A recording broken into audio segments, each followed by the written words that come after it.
আজকে রাতে ইচ্ছে হলো রোজকারের মতো ভাত রুটি না খেয়ে কিছু হেলদি যদি খাওয়া যায়, তাই চটপট করে একটা রেসিপি মাথায় এলো। তোমরা বলো এটা আমি কি বানাচ্ছি। একটা গোটা পেঁয়াজ আর লঙ্কা ছোট ছোট করে কেটে নিলাম।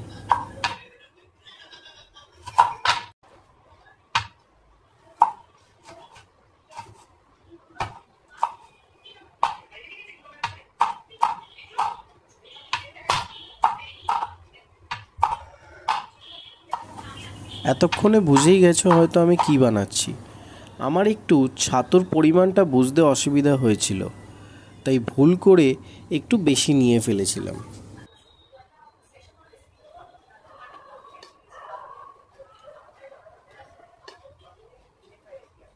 এতটা অবধি ঠিক ছিল হয়তো, পরে ছাতুটা মাখার জন্য আমাকে অন্য একটা বাটি নিতে হয়েছিল।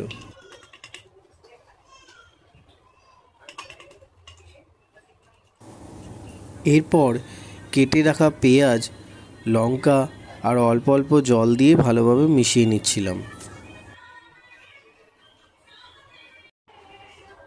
আমরা যখন ছাতুর ঘোল খাই তখন আমরা লেবু অ্যাড করি, এক্ষেত্রেও আমি লেবু অ্যাড করছিলাম।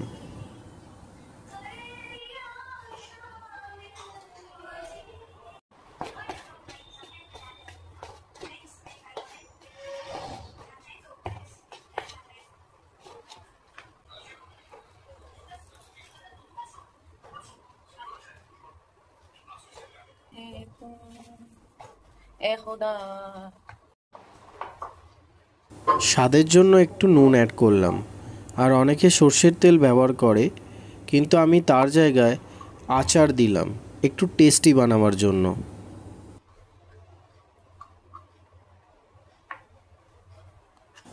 ব্যাস, আর কি, তৈরি হয়ে গেল আজকের রেসিপি ছাতু মাখা। তোমরা এইভাবে কে কে খাও আমাকে জানিও, আর ভালো লাগলে একটা লাইক, শেয়ার অ্যান্ড সাবস্ক্রাইব করে দিও।